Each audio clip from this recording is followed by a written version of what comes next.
Graça, paz e também a misericórdia. Louvado seja o Senhor pelo livro de Hebreus. Vamos abrir nossas Bíblias em Hebreus capítulo 5, porção de hoje, versículos 11 e 12. 11 e 12. Hebreus 5, 11 e 12. Podemos ler juntos esses dois versículos. A esse respeito, temos muitas coisas que dizer e difíceis de explicar, porquanto vos tendes tornado tardios em ouvir. Pois, com efeito, quando devíeis ser mestres, atendendo ao tempo decorrido, tendes novamente necessidade de alguém que vos ensine de novo quais são os princípios elementares dos oráculos de Deus. Assim vos tornastes como necessitados de leite e não de alimento sólido. Vamos orar mais uma vez. Amém. Amado Senhor, Filho, nós nos lançamos aos teus pés. Amém. O lugar seguro para nós é os teus pés.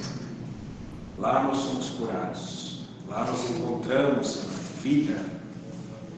Senhor, nessa noite nós rogamos ao Senhor pela atuação e intervenção do Espírito Santo, dando-nos entendimento, Senhor, das Sagradas Escrituras.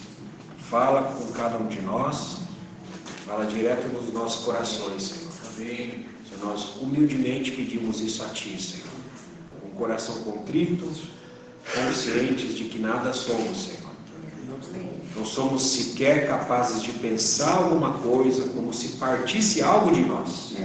Pelo contrário, nossa suficiência provém de Deus. Nossa suficiência está no Senhor. É o Senhor que nos habilitou, é o Senhor que nos deu o dom da salvação. E se não fosse pela Tua graça, Senhor, sequer estaremos aqui. Obrigado, Senhor, porque o Senhor nos colocou nessa jornada cristã, uma jornada, Senhor, coletiva, onde não corremos sozinhos, onde temos irmãos amados para correr do nosso lado, para nos exortar mutuamente a correr juntos nessa carreira cristã. Aleluia. Senhor, nós queremos chegar juntos, receber juntos esse prêmio da soberana vocação de Deus em Cristo.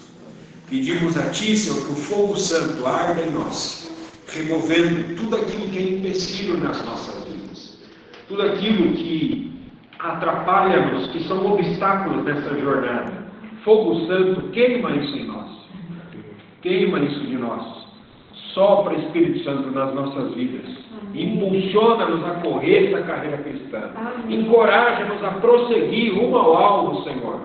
Não queremos nos desviar nem para a direita nem para a esquerda, não queremos desviar o nosso olhar de Cristo Jesus, não queremos ouvir outras vozes, queremos continuar até o fim amando o Senhor, assim como naquele dia, quando os céus pararam para nos abraçar, quando nós Te abraçamos e Te conhecemos, Senhor. Mantém esse amor, esse primeiro amor, Senhor, até o final, em nome de Jesus. Fortalece-nos, Senhor, nosso homem interior, para que possamos ser irmãos maduros. Não queremos permanecer num estágio de infantilidade. Não queremos permanecer numa dieta de leite. Ajuda-nos, Senhor, a ir para um estágio de irmãos maduros. Nós rogamos isso ao Senhor essa noite. Amém. Em nome de Jesus. Esse texto do versículo 11 que nós acabamos de ler, ele começa dizendo: a esse respeito temos muitas coisas que dizer e difíceis de explicar. Começa falando a esse respeito, né? Mas a respeito de quê? A respeito de quê que esse texto ele está falando? Tem muitas coisas a dizer. E a respeito de que coisas esse texto está falando que são difíceis de explicar? Que coisas são essas que são difíceis de explicar? São as coisas que foram introduzidas nos versículos anteriores. O capítulo 5 de Hebreus, como nós já vimos na semana passada, retrasada, e assim por diante, ele inicia mostrando no capítulo 5 a superioridade. É muito superior a superioridade do sacerdócio de Cristo em comparação com o sacerdócio da antiga aliança, o sacerdócio de Arão. É muito superior, é muito mesmo. E para fazer isso, para demonstrar essa superioridade, o autor de Hebreus ele gastou os primeiros 10 versículos desse capítulo. Então, os 10 primeiros versículos de Hebreus 5 está falando sobre isso, a superioridade do sacerdócio de Cristo em relação ao sacerdócio da antiga aliança.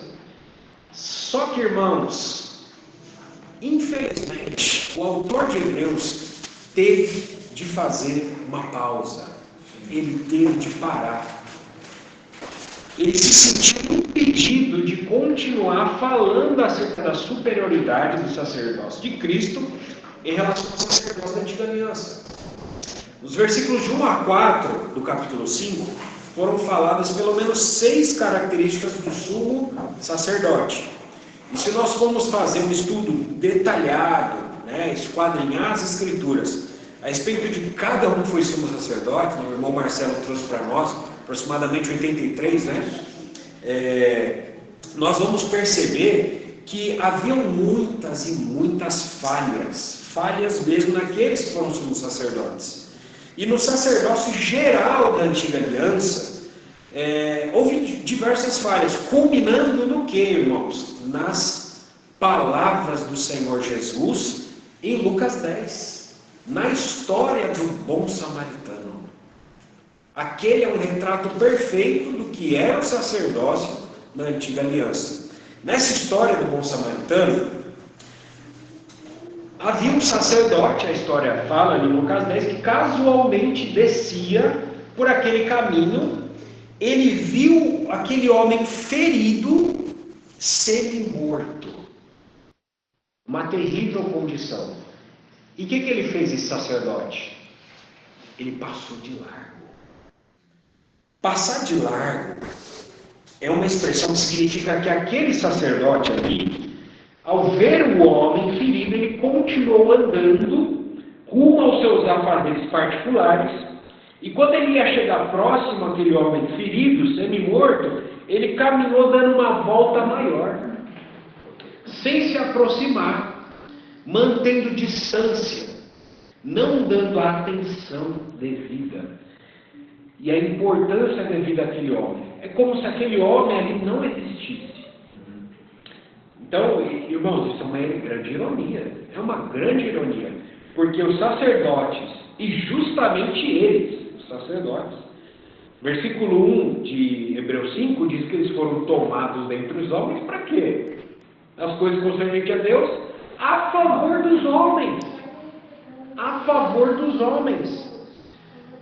Só que esse sacerdote da história do bom samaritano era alguém que se esperava compaixão dos homens. Ele não teve compaixão. Ele deveria se condoer, conforme Hebreus 5:2, se condoer, Mas ele não se condoeu, ele passou de largo. E aquele homem ali, daquela história, ele não estava morto, ele estava semi-morto. Porque a lei de Moisés, ela proibia que o sacerdote tivesse contato com coisas mortas. Mas ele não estava morto, ele estava semi-morto. Então não havia nenhuma justificativa legal para ignorar aquele homem ali. Então, irmãos, esse é um retrato do que se tornou o sacerdócio da antiga aliança. Foi criado em favor dos homens. Só que o que os sacerdotes e os sacerdotes da antiga aliança fez? Eles mudaram o seu sentido, eles mudaram a sua razão de ser, criando uma nova finalidade para o sacerdócio, um fim em si mesmo, em uma religiosidade vazia, centrada em si mesmo. Cheio de formas, cheio de rituais, que glorificavam a si mesmos. Sacerdotes cheios de pompa, que não queriam se aproximar dos homens. Eles estavam indo em contramão àquilo que eles foram chamados para fazer. E, irmãos, nas escrituras, eu vou citar um exemplo, mais um aqui, foram os filhos de Eli. Quem se lembra em 1 Samuel? Os filhos de Eli, Hofni e Finéias. 1 Samuel. E, irmãos, infelizmente, esse também tem sido um retrato dos nossos dias, do sacerdócio de muitos cristãos. Um sacerdócio como o de Hofni e Finéias. Se a gente for olhar o texto de 1 Samuel 2, 12, o que vai falar desses dois? Eles não se importavam com o Senhor. Eles estavam lá na casa de Deus, mas não se importavam com o Senhor. Tampouco se importavam com o povo ao qual eles foram destinados a servir. E pelo contrário, eles tiravam proveito do povo para si mesmos. Vinha ali as pessoas trazendo oferta, eles pegavam a melhor parte para eles, e o povo até se escandalizava. Um retrato do sacerdócio de muitos cristãos dos nossos dias. E, irmãos, essa foi repetidamente a história do sacerdócio na antiga aliança. Todos os sumos sacerdotes, conforme Hebreus 5:3, precisavam fazer sacrifícios por seus próprios pecados. Mas veja que interessante, irmãos. Jesus, Cristo de Deus, o Filho de Deus, ele não precisava fazer sacrifícios pelos seus próprios pecados, porque ele é sem pecado. Sem pecado. Hebreus 5:5, capítulo 5, versículo 5, nos mostrou outro diferencial maravilhoso de Cristo em relação aos sacerdotes da antiga aliança. Jesus Cristo é um sacerdote ressurreto. Não é um sacerdote que morre e fica na morte, como os sacerdotes da antiga aliança. Eles estão lá, retidos na morte. Jesus Cristo, ele vive para sempre. Amém. Pelo Espírito Eterno, o Senhor ressuscitou a Jesus. Ele é um sacerdote que a morte não pôde retê-lo, porque ele era e é sem pecado. Ele ressuscitou para nunca mais voltar à morte. A citação do Salmo 2, ali em Hebreus 5:5, deixa bem claro isso. Aí Hebreus 5, versículo 6, aí, irmãos, aí foi introduzido um assunto tremendo, bombástico, espetacular. Existe uma nova ordem de sacerdócio. Uma nova ordem. Diferente da anterior, superior à anterior, e graças a Deus. Graças a Deus existe essa nova ordem de sacerdócio. Uma ordem que não é de Arão, mas de Melquisedeque. Então, nos versículos 7 a 9 de Hebreus 5, foi o que nós vimos semana passada, nós vemos cenas da vida de Jesus, e através dessas cenas, as supremas qualificações que Jesus conquistou por mérito próprio para ser sacerdote dessa nova ordem de Melquisedeque. Nós vemos nessas cenas de Hebreus 7 a 9, Jesus, um homem de oração. Jesus, ele orava. Nós vemos Jesus, um homem que suplicava a Deus. Nós vemos Jesus, um homem sofredor, um homem que sofria.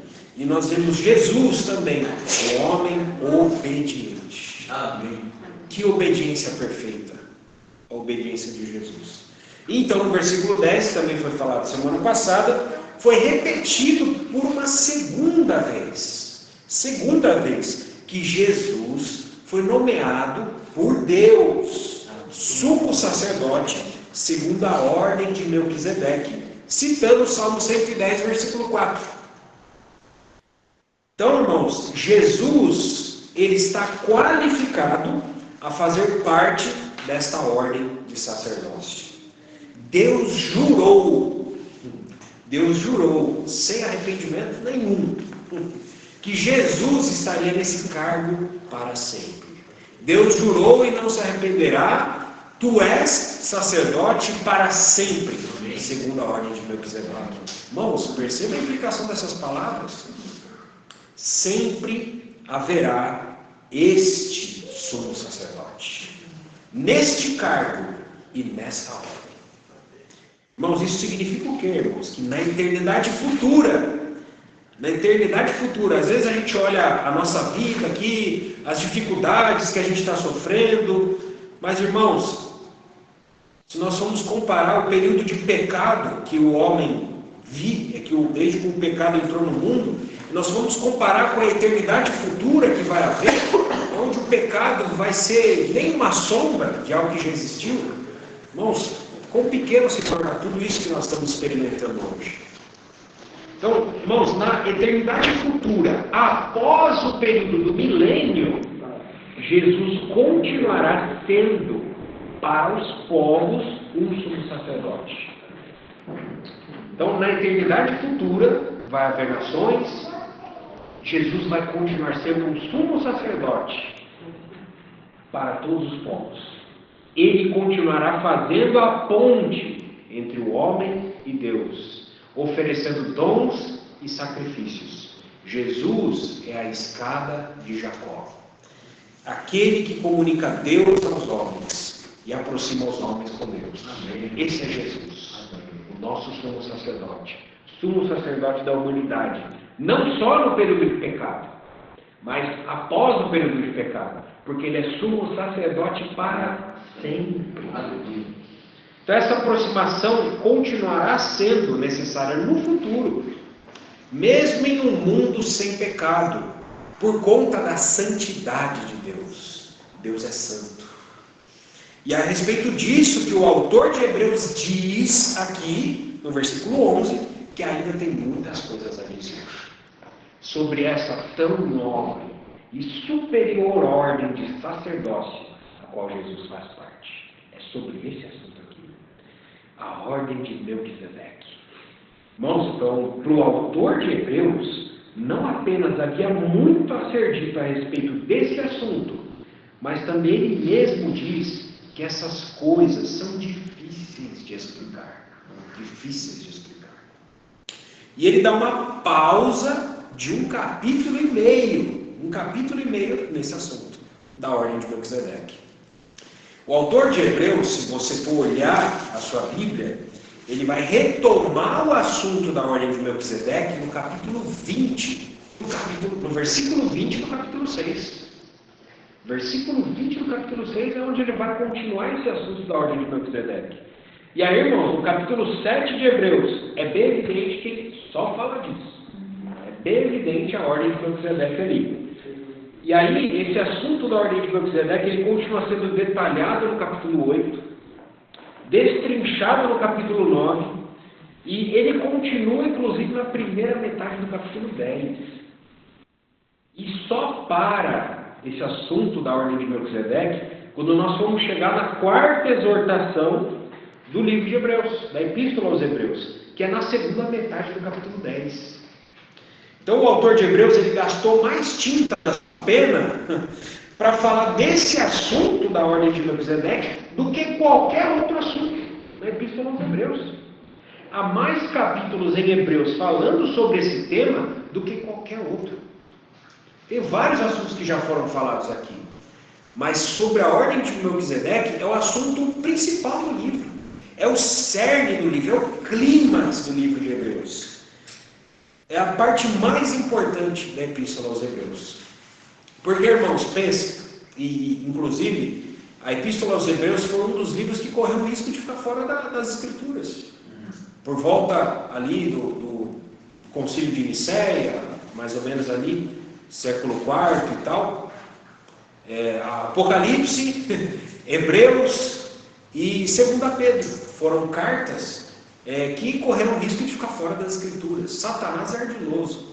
Irmãos, se nós não tivéssemos a Epístola aos Hebreus nas Escrituras, nós não saberíamos o que Cristo está fazendo hoje. Nós não teríamos a mínima ideia do que Cristo está fazendo e qual que é a ordem de sacerdócio dele. Louvado seja o Senhor por essa Epístola. Então nós nos perguntamos, quando a gente lê o versículo 11 aqui de Hebreus 5, o porquê essas coisas são difíceis de explicar. A gente já sabe que tem muitas coisas para falar da ordem de Melquisedeque, né? Esses primeiros 10 versículos aqui, ele queria introduzir o assunto. Até tem um material de apoio no grupo, né? Os irmãos quiserem fazer um estudo particular, está lá falando sobre a ordem de Melquisedeque. Um pouquinho resumido, né, sobre esses capítulos. A gente sabe que tem muito para ser falado, o autor de Hebreus deseja falar muito desse assunto. E aí a segunda coisa que ele fala é essas coisas são difíceis de explicar. É difícil explicar a ordem de Melquisedeque. Mas por que, irmãos? Por quê? Que é difícil de explicar e por que o autor de Hebreus ele interrompeu esse assunto? Por que ele fez essa pausa no assunto da ordem de Melquisedeque? A resposta está no próprio versículo 11, se você reparar. Porquanto vos tendes tornado tardio em ouvir. Porquanto vos tendes tornado tardios em ouvir. Então, os destinatários da carta, eles se tornaram tardios em ouvir. Vos tendes tornado. Essa expressão, vos tendes tornado, ela é interessante, porque ela revela que alguém que se torna algo, adquire um determinado estado, posição, não era assim originalmente. Eles não eram assim. Eles se tornaram assim. E essa mudança que esses irmãos tiveram, não foi uma mudança para melhor, mas foi uma mudança para pior. Então, no começo da fé cristã desses irmãos, eles ouviam com prontidão, porque eles se tornaram tardios em ouvir. Então, se antes eles não eram tardios em ouvir, obviamente eles eram prontos no ouvir. Eles ouviam prontamente. Então, um exemplo nas Escrituras do que é ouvir a palavra prontamente, a respeito de uma assembleia, de uma igreja, o que é ouvir com prontidão nas Escrituras? São os crentes de Bereia. Se nós formos olhar em Atos, capítulo 17, versículos 10 a 12, eu vou citar aqui, Atos 17, 10 a 12, o relato de Atos, diz que Paulo e Silas, ali chegados na cidade de Bereia, dirigiram-se à sinagoga dos judeus. Ou seja, os judeus conheciam as escrituras do Antigo Testamento. Estes de Bereia eram mais nobres do que os de Tessalônica, pois receberam a palavra com toda a avidez, examinando as escrituras todos os dias, para ver se as coisas eram de fato assim. Com isso, muitos deles creram, mulheres gregas de alta posição e não poucos homens. A gente já estudou Atos, já passamos por esse texto, mas irmãos, o Espírito Santo quer trazer a tona isso para nós. Que é receber a palavra com prontidão. É isso aqui. É como esses irmãos aqui. Receberam a palavra com toda a avidez. Examinando as escrituras, final de semana? Todos os dias. Para ver se as coisas eram de fato assim. Puxa, isso é escutar a palavra com prontidão. Então, os crentes de Bereia, eles ouviram prontamente o que Paulo ministrou ali com Silas. Não houve lentidão nesses irmãos, ou desinteresse. Eles estavam no judaísmo e foram atraídos para algo maior e algo mais sólido do que o judaísmo. E assim também foram os crentes destinatários da Epístola aos Hebreus. Mas vejamos, irmãos, o que a própria Escritura diz a respeito dos primeiros dias. Como eram os primeiros dias da fé, na fé dos irmãos destinatários dessa epístola?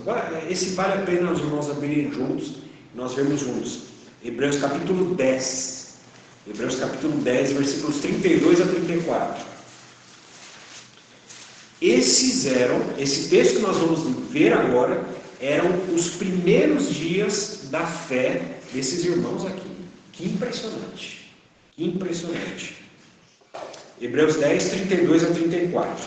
Lembrai-vos, porém, dos dias anteriores, em que, depois de iluminados, sustentastes grande luta e sofrimentos, ora expostos como em espetáculo, tanto de opróbrio quanto de tribulações, ora tornando-vos coparticipantes com aqueles que desse modo foram tratados.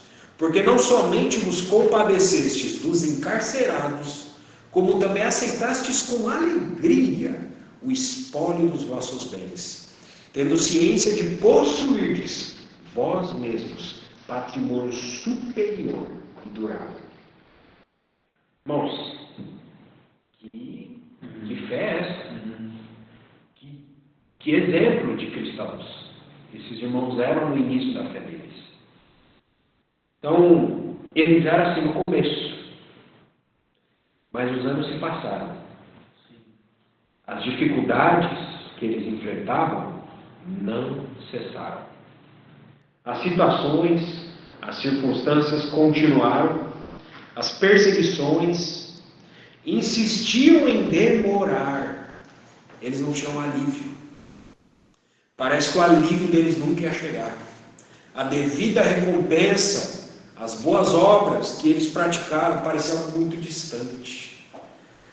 E enquanto eles eram um espetáculo para os outros do judaísmo, ao qual eles foram antes, pareciam que estavam prosperando. E os olhos desses crentes aqui se desviaram de Jesus. E começaram a reparar em todas aquelas tribulações. Os olhos daqueles crentes saíram de Jesus e começaram a reparar na sorte que os outros tinham. E os ouvidos desses crentes se desviaram da palavra de Deus, que no começo eles escutavam de maneira rápida, pronta, ávida. A palavra de Deus os alimentava diante dessas tribulações, dessas dificuldades. E aí eles se tornaram tardios em ouvir. Desviaram os ouvidos da palavra de Deus e passaram a ouvir outras coisas.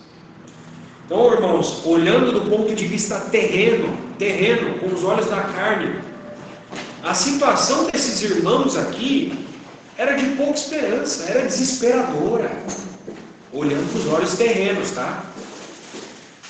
Eles creram em um Messias, em um Salvador, eles chamavam de Senhor, alguém que morreu de uma maneira vexatória. Jesus morreu como um criminoso, numa cruz, a pior punição. E que por meio dele, por meio desse Messias, segundo o que esse Messias dizia, segundo as profecias que eles conheciam nas Escrituras, quando o Messias viesse, o reino viria. Mas visivelmente ali, o reino não tinha chegado. O reino não chegou. E agora? O Messias veio, aquele que a gente chama de Senhor Salvador, ele veio, o reino não chegou, ele morreu. Dizem que viram ele subir, ascender aos céus, mas não foram todos que viram. Eles já eram segunda geração de crentes aqui. O Batista pregou arrependimento, preparou o caminho para o Senhor, mas a nação de Israel não creu em Jesus, parecendo que a missão de Jesus foi um total fracasso. Tudo indica, irmãos, que o templo judeu, nessa época, já foi falado sobre isso, tudo indica que o templo judeu ainda estava de pé naqueles dias, nos dias desses irmãos aqui. O templo ainda estava de pé, judaísmo prosperando, os rituais sacrificiais sendo feitos, as festas judaicas continuavam, o Império Romano tolerava o judaísmo, e mesmo tendo o paganismo como religião oficial do Império Romano. E o cristianismo, ele tinha sanções para quem era cristão. Havia perseguição para quem era cristão. Então, irmãos, parecia aos olhos humanos que o cristianismo tinha um prazo de validade no dia desses irmãos. Estava com os dias contados você ser um cristão nessa época aqui. Parecia que o cristianismo ia acabar a qualquer momento. Era um grande desafio estar na pele desses irmãos aqui. Grande desafio. Irmãos, para esses irmãos aqui não tinha nada, só prejuízo, só risco, só perseguição, só luta. Não havia um momento de paz para esses irmãos. Estou olhando com os olhos terrenos, nesse momento, parecia que o judaísmo era o correto. O judaísmo prevaleceu, o judaísmo continua de pé, e o cristianismo parece que fracassou. Parece que o cristianismo é só mais uma onda passageira. Como outras ondas que houveram, como outros que se chamaram Messias e que já passaram, falharam. Irmãos, era esse o retrato desses irmãos. Eu queria ler uma nota do irmão John Nelson Darby a respeito desse versículo 11. Abre aspas aqui. Há muito amor no coração quando se converte pela primeira vez. Muito amor no coração. E a outra coisa, Quando se converte pela primeira vez, todas essas coisas são mais fáceis de entender do que quando acostumados a ouvi-las e o mundo entra. Quando há frescor no coração, o entendimento acompanha. Os crentes hebreus aceitaram alegremente o despojamento de seus bens, sabendo que tinha uma substância melhor e duradoura, porque sabiam que tinham substância no céu, estavam dispostos a sacrificar o que estava aqui. Mas se Cristo não tivesse esse lugar no coração, o lugar de primazia, primeiro amor, eles também não estariam dispostos a desistir dessas coisas terrenas. E a compreensão das coisas celestiais também seria embotada. Também seria embotada. O frescor da afeição e a inteligência andam juntos. Quando é sob sol forte, as coisas à distância são vistas facilmente. Se estiver escuro, há mais dificuldade. Durante o dia, pode-se andar pelas ruas sem pensar no caminho. Ele o conhece. Mas à noite, é preciso olhar e pensar em qual direção.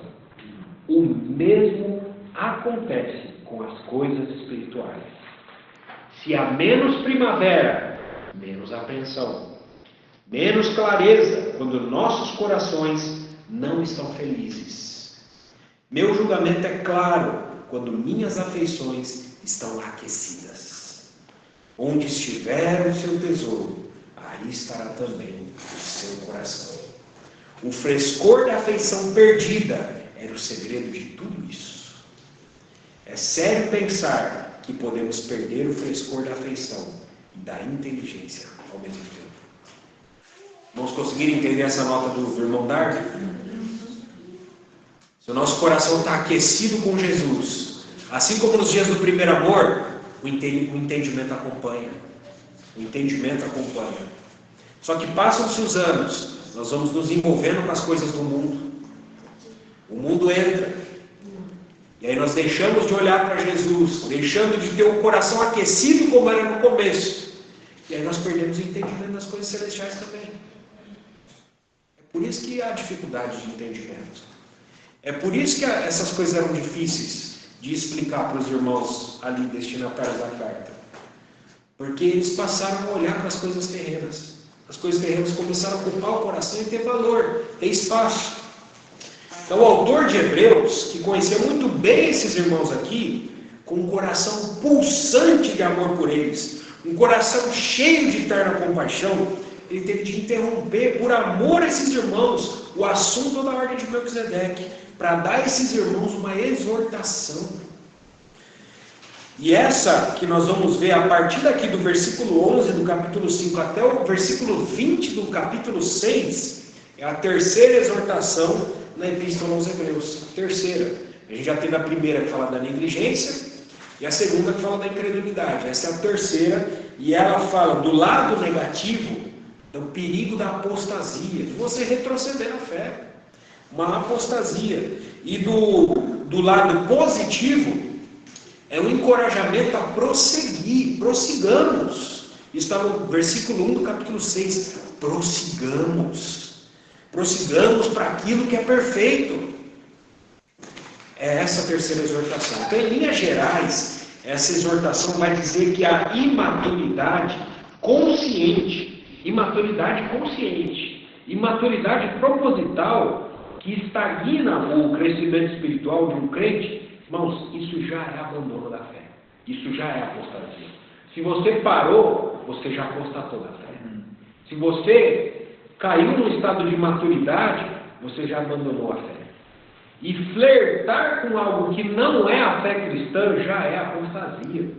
Já abandonou a fé. Porque, irmão, só flerta com algo ou alguém diferente quem já não sente o mesmo em relação ao objeto amado. Não é assim? Portanto, é totalmente um assunto de onde estão as nossas afeições, onde está o nosso coração. O que nosso coração está amando. É isso. É uma questão de nós perguntarmos para nós mesmos: o que Jesus é para mim hoje? O que Jesus é para mim hoje? O que Jesus é para nós? Uma viagem para o Caribe ou para a Europa é o que para mim? Jesus é o que para mim? Ser bem sucedido no meu trabalho é o que para mim? E Jesus é o que para mim? Ter a conta cheia de dinheiro é o que para mim? E Jesus é o que para mim? Jesus, essas coisas não deviam estar na mesma frase. Mas às vezes esse se torna o objetivo da nossa vida. Esse se torna os amores dos nossos corações. E é por isso que precisa de uma exortação.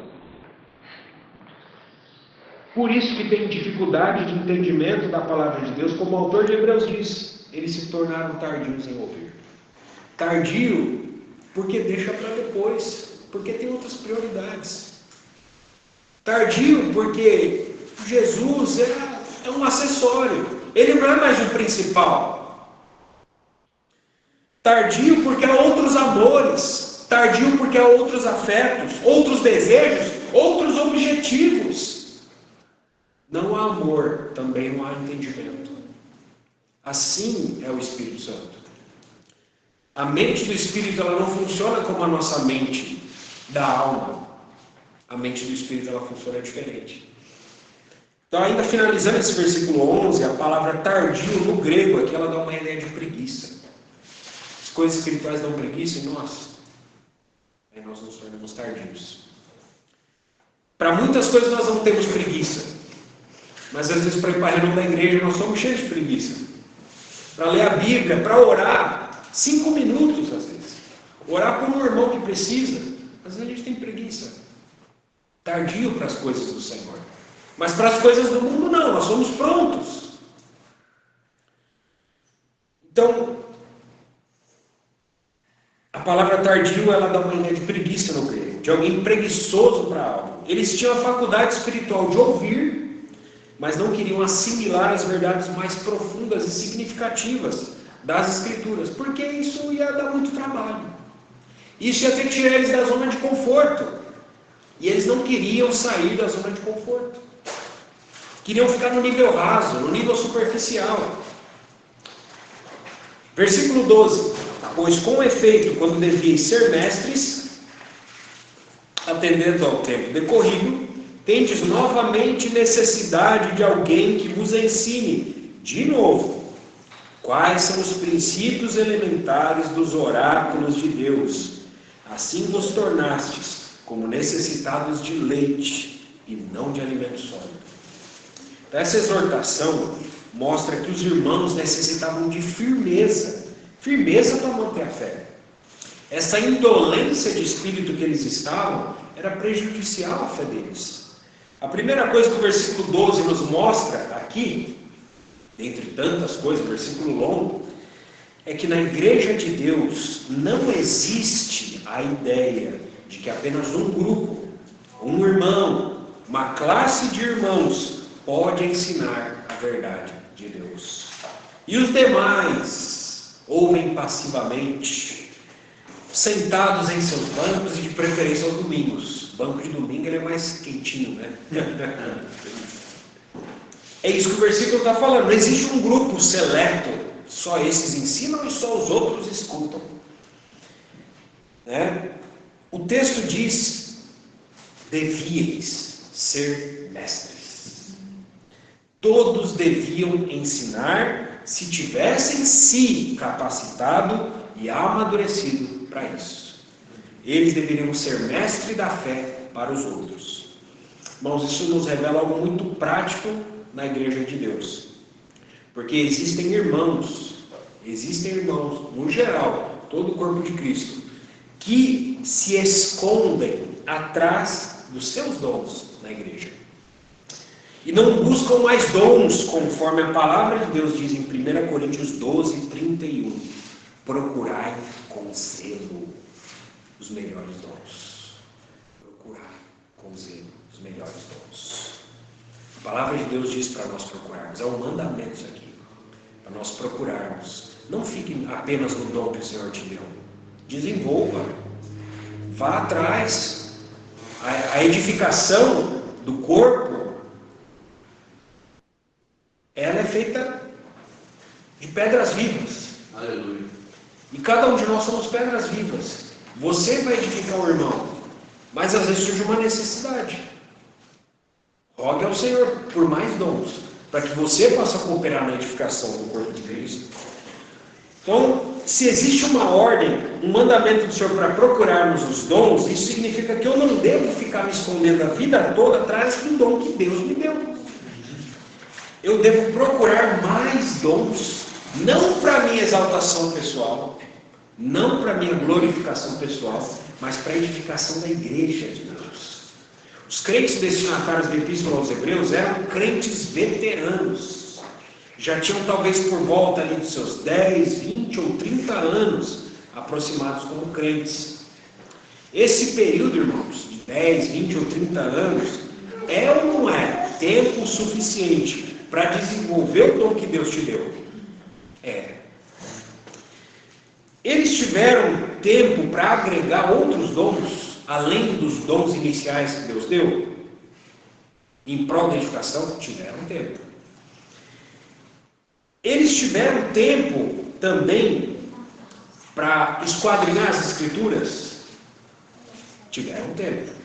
Então, o autor de Hebreus disse, com essa idade que eles já tinham aqui na fé cristã, o tempo decorrido, eles deveriam pelo menos ser mestres. Pelo menos mestres. De 10 a 20 ou 30 anos é tempo suficiente para isso. Ou 10, 20 a 30 anos ouvindo a palavra de Deus é o tempo decorrido suficiente para alguém se tornar um mestre, para ensinar as Escrituras. Aí uma pergunta que pode surgir na mente dos irmãos é se há alguma controvérsia bíblica desse texto aqui, que fala deveis ser mestres, com o texto de Tiago 3:1. O que diz Tiago 3:1? Meus irmãos, não vos torneis muitos de vós mestres, sabendo que havemos de receber maior juízo. Mas a palavra de Deus, ela não se contradiz. Então, porque o texto de Tiago, ele continua até o versículo 12, falando sobre os perigos de não domar a língua. Os perigos de não exercer domínio próprio sobre a sua língua. Então, Tiago, ele gasta um versículo para tocar no assunto do mestre e 11 versículos para falar sobre a língua. Claramente aqui o contexto de Tiago está nos mostrando que o mestre da palavra de Deus, ele tem de ser alguém que saiba controlar a própria língua. Se não sabe controlar a própria língua, cuidado, sinal vermelho. É melhor não se tornar um mestre antes de aprender a controlar a própria língua. É isso que Tiago está falando. Uma vez que você aprende a controlar a língua, então se torna um mestre. Porque nós vamos dar conta de cada palavra nossa diante do juízo de Deus. Então, irmãos, quantos do povo de Deus, não saem falando aí de maneira descontrolada acerca de qualquer assunto? Saem falando de maneira descontrolada, só porque ele leu um assunto, ou porque sabe de tal assunto, ou porque o assunto surgiu de repente. Eu sei desse assunto, deixa eu sair falando. Igual uma matraca, sai falando do assunto. A pergunta que deve ser feita é, no Espírito, o Senhor deseja falar isso? Por mais que eu saiba do assunto de cor e salteado, o Senhor deseja falar isso? É momento, o Espírito Santo quer que eu fale aquilo. Porque se o Senhor não quiser falar, é melhor o silêncio. O silêncio vai edificar mais do que 1000 palavras que o Senhor não quer falar, ainda que sejam sobre ele. Se ele não quer que fale aquele assunto, é melhor o silêncio. É necessária comunhão com Deus, ter estado na presença de Deus, para discernir no Espírito que o Senhor quer falar. Então o texto de Tiago, ele não está em contradição com o nosso texto de Hebreus, pelo contrário. Então uma outra pergunta agora, desesperadora, que pode surgir na mente de muitos cristãos de décadas, é o seguinte: Eu escuto a palavra de Deus há tanto tempo e eu ainda não me tornei um mestre. Qual o problema comigo? O que tem de errado comigo? Porque eu sou cristão há 20, 30, 50 anos e ainda não sou um mestre. Qual o problema comigo? A resposta é em forma de uma outra pergunta. Em que contexto você escutou a palavra de Deus? É importante, irmãos, a gente considerar. Porque os crentes daqui da Epístola aos Hebreus, eles receberam o Evangelho num contexto e época muito próxima dos apóstolos. Muito próxima dos apóstolos. Tinha apóstolo vivo. O apóstolo João estava vivo. Era a segunda geração de cristãos e no ensino dos apóstolos não havia contaminação. Não havia contaminação no ensino dos apóstolos. Então havia muita gente ainda viva que conviveu com Jesus. E esses crentes, por serem anteriormente do judaísmo, eles já tinham a prática de ler as escrituras do Antigo Testamento. Agora, irmãos, se na minha e na sua história nós ouvimos a palavra de Deus em um contexto da religião institucionalizada, pode ter certeza, irmãos, que o problema é com a limitação do ensino aprendido. O problema está com o ensino. Claro que pode haver problemas, sim, com as pessoas, mas geralmente o problema está com a limitação do ensino. Porque, irmãos, na religião institucionalizada, ali só se aprende o básico para a salvação. E às vezes nem isso, sendo muito sincero. Mas se nós ouvirmos a palavra de Deus em um contexto de uma seita, pior ainda. Porque se for dentro de um contexto de uma seita, que nós ouvimos a palavra de Deus, aí nós vamos saber muito mesmo, sobre a organização do grupo, sobre o líder do grupo, sobre os livros do líder, sobre a família e a história do líder. E as escrituras nós vamos aprender alguma coisa assim, mas geralmente de forma distorcida, de forma limitada, mas sim, por vezes, mesmo até dentro de um conceito de seita, você aprende o básico para a salvação. Você aprende o básico. Está errado falar, ó, todo mundo que está em seita não é salvo. Depende. Muitas vezes lá dentro foi ensinado o básico para a salvação. Sobre que a graça de Deus é que é por meio da graça de Deus que você recebe a Jesus como seu Salvador. Então, irmãos, voltando aos crentes da epístola aqui, a epístola aos Hebreus, ela nos mostra que a salvação, ela não é o fim, é só o começo. Nós precisamos progredir, avançar. Porque se nós não avançarmos, é a mesma coisa como uma criança que aprende o alfabeto e os números e não sai disso. Entende? Uma criança que aprendeu o alfabeto, sabe as letras, esse é o A, esse é o B, esse é o C, esse é o 1, esse é o 2, mas não sai disso. Não sabe somar, não sabe multiplicar, não sabe fazer divisão, não sabe juntar sílabas, tampouco formar palavras. Então o texto do versículo 12 continua dizendo o seguinte: tendes novamente necessidade de alguém que vos ensine. Irmãos, alguém que precisa ser ensinado por outros.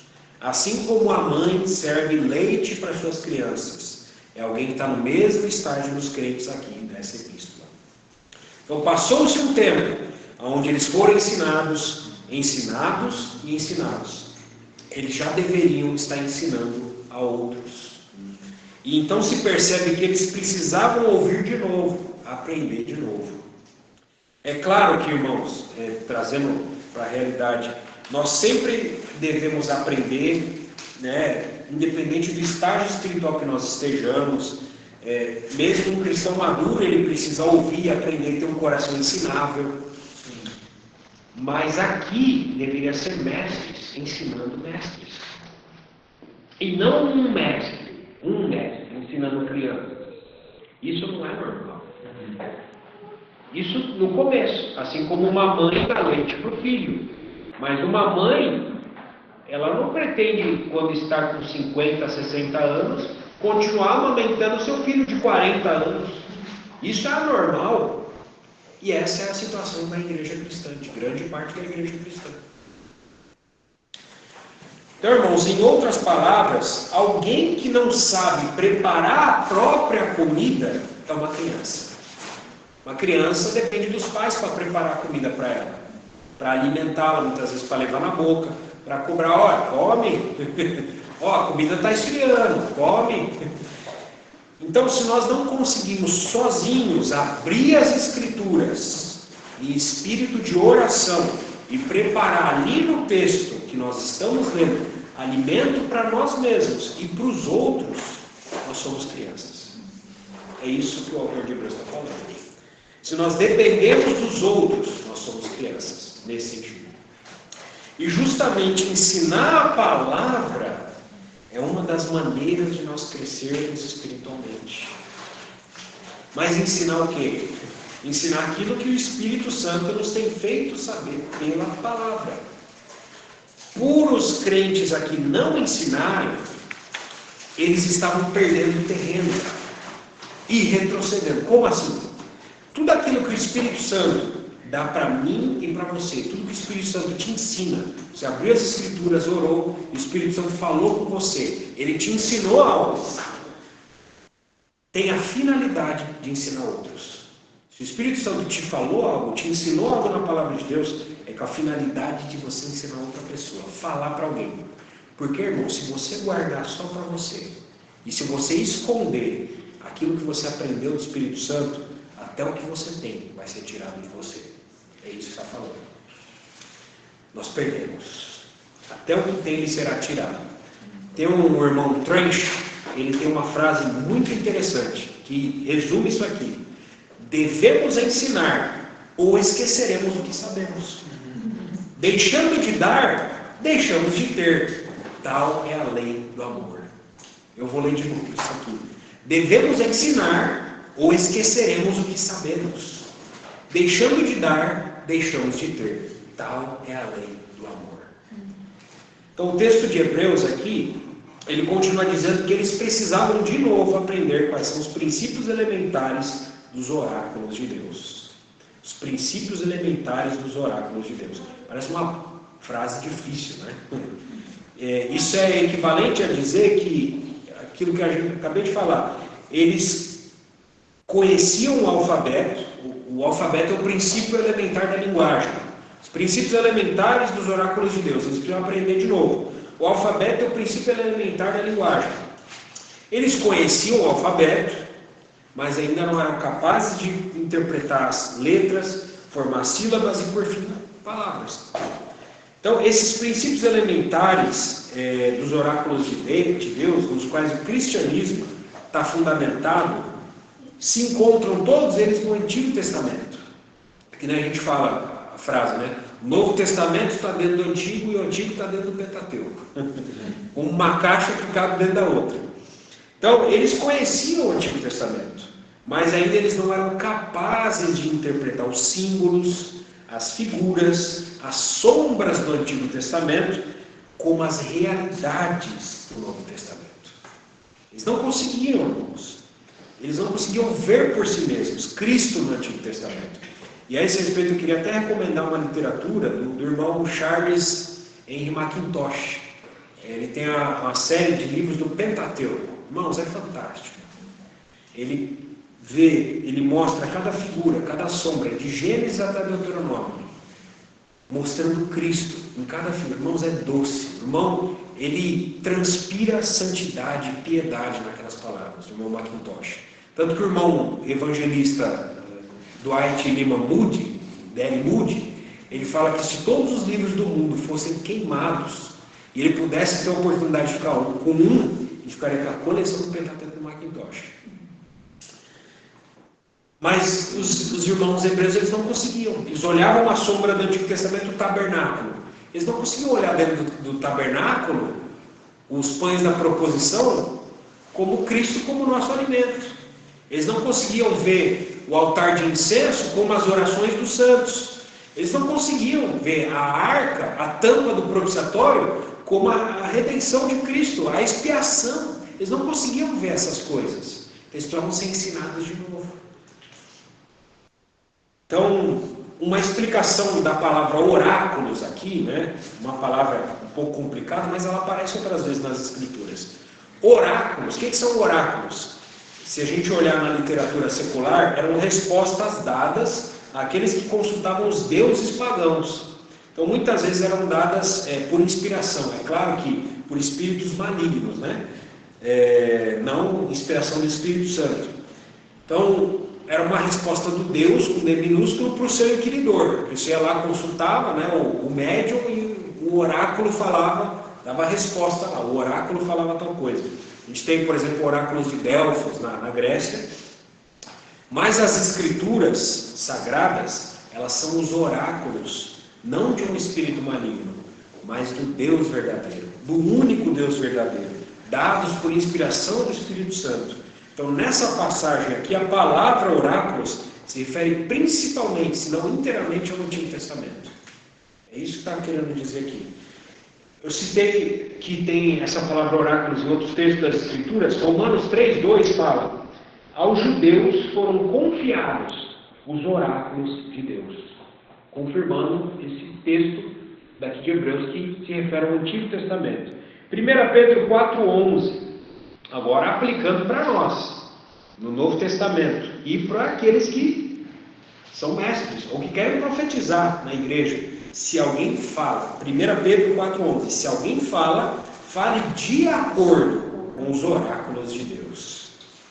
Então, quais são esses princípios elementares ou rudimentares dos oráculos de Deus? Se a gente for perguntar, ou os primeiros princípios dos oráculos de Deus, que os crentes precisavam aqui ser ensinados, eles vão ser mencionados separadamente a partir do capítulo 6, versículos 1 e 2. Vai ser falado cada um deles separadamente. E já antecipando, eles podem ser separados em três grupos, tá? Como citou aqui no versículo 12, vamos abordar aqui rapidamente. Então, o primeiro grupo é uma questão pessoal. Se os irmãos quiserem acompanhar, está em Hebreus 6:1, tá? Arrependimento de obras mortas e fé em Deus. Primeiro grupo, uma questão pessoal. Segundo grupo, uma confissão pública de fé. É o segundo grupo. Batismos e imposição de mãos. Confissão pública, segundo grupo. E aí o terceiro grupo é de natureza escatológica, fala do futuro. São eventos futuros, que são a ressurreição dos mortos e o juízo eterno. Então esses três grupos aqui são esses princípios elementares dos oráculos de Deus. Então esses três grupos de assuntos são essenciais para um conhecimento básico de Deus, bem como uma experiência espiritual de cada crente.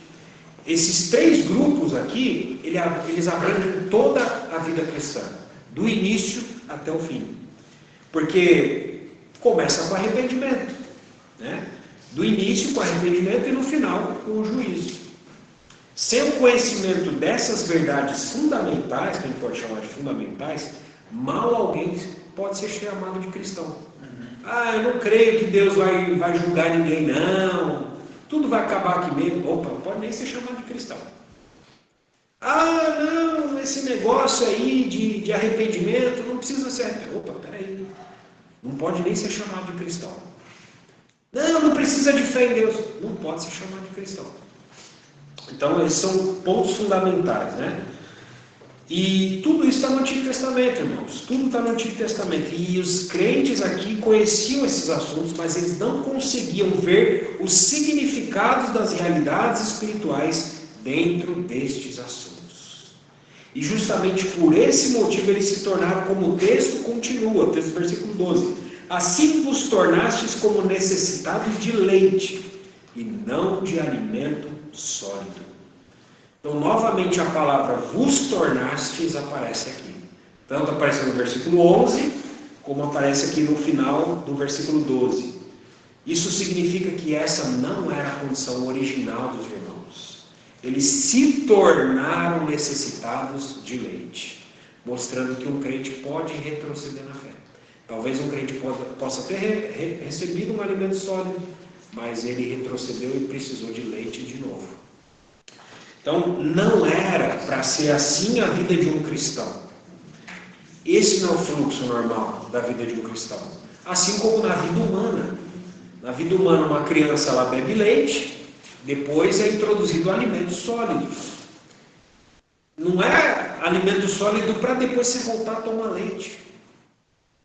Mas isso era o que aconteceu. Vos tornastes como necessitados de leite e não de alimento sólido.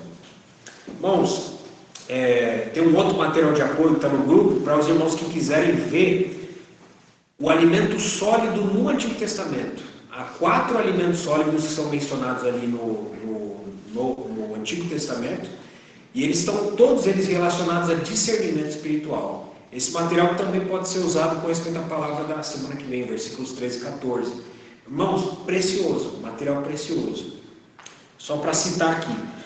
Mas, voltando a falar do leite. O leite é um alimento legítimo de todo cristão. Todo cristão em estágio inicial. É legítimo para todo cristão, porém, em estágio inicial. Nós começamos na fé, nós precisamos de leite. 1 Pedro, capítulo 2, versículo 2, diz o seguinte, 1 Pedro 2,2: desejai ardentemente, como crianças recém-nascidas, o genuíno leite espiritual, para que por ele vos seja dado crescimento para a salvação completa de Deus, está falando ali. Tá? Então Pedro, ele associa o leite às crianças recém-nascidas, que carecem de crescimento. Esse leite, ele tem uma finalidade, para que por ele, o que? Vos seja dado crescimento. O leite não é dado com um fim definitivo. Não, é só leite. Crente só se alimenta de leite. No começo. Não depois que cresce. Já pode introduzir alimento sólido, não precisa mais de leite. Então o leite ele não tem a finalidade definitiva, um fim em si mesmo. O leite ele te prepara para o próximo estágio, para o crescimento. Ele te prepara para você crescer, sair do estágio de criança recém-nascida. Um outro texto das Escrituras que fala de leite, 1 Coríntios 3, versículos de 1 a 3. O apóstolo Paulo falando aos crentes coríntios, crentes carnais, 1 Coríntios 3, de 1 a 3. Eu, porém, irmãos, não vos pude falar como a espirituais, mas como a carnais, como a meninos em Cristo. Leite vos dei a beber, não alimento sólido, porque ainda não podíeis suportá-lo. Então Paulo aqui associa aqueles que bebem leite como meninos em Cristo. Então leite é coisa de menino em Cristo. Mas também o apóstolo Paulo fala nesse versículo de 1 Coríntios 3, de 1 a 3, nesses versículos, que quem bebe leite é carnal. É carnal. Ainda está no estágio carnal. Mesmo sendo crentes, mesmo sendo salvos pela graça de Deus, o que ainda prevalece neles são sentidos carnais, são guiados pela carne. Alguma coisa da carne toca, ficam impressionados com alguma coisa da carne, são guiados pelas coisas da carne. Não conseguem ser guiados ainda pelo Espírito de Deus. São guiados ainda pelos sentidos corporais, visão, audição, tato, paladar, pela mente, sentido da alma. A mente fica pensando, emoção, um crente emocional.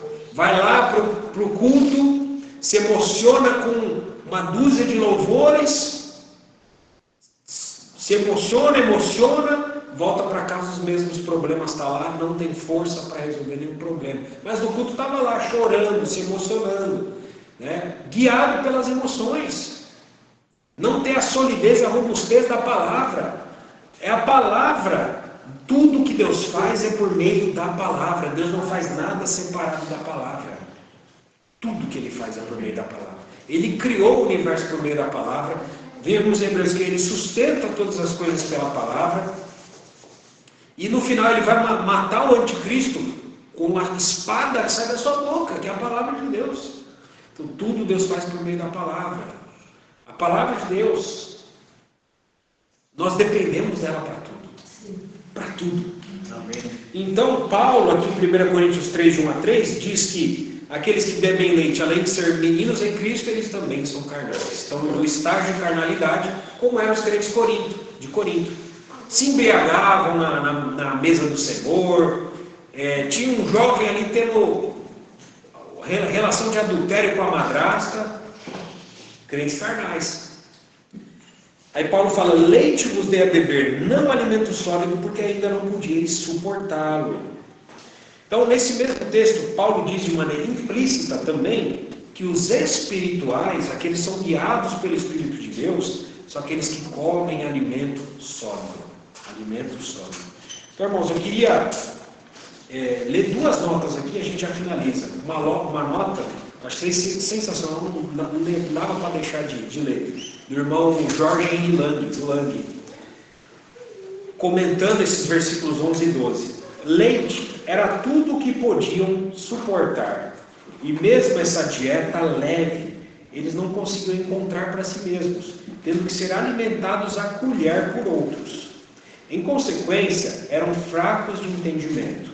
Achavam difícil distinguir entre comida boa e comida ruim, e corriam o risco de um desenvolvimento interrompido, em vez de estarem a caminho de se tornarem homens adultos. Usando cada vez menos seus sentidos espirituais, sua sensibilidade para as coisas celestiais foi prejudicada. Tais naturezas entorpecidas podem ingerir alimentos prejudiciais ou mesmo veneno e não saber disso. Podem sofrer ferimentos e não ter consciência disso. Hoje em dia, existem crentes suficientes desse tipo. Seus perigos são muitos e sérios. Daí as advertências dadas, as exortações enfatizadas. Aí eu queria por fim ler uma nota do irmão Robert Gouveia. Tá? O leite era um princípio simples, referente ao sacerdócio que jazia na superfície. O alimento sólido eram as verdades mais profundas a respeito de seu filho, as verdades mais profundas sobre Jesus, que Deus havia escondido sob a história de Abraão no Antigo Testamento.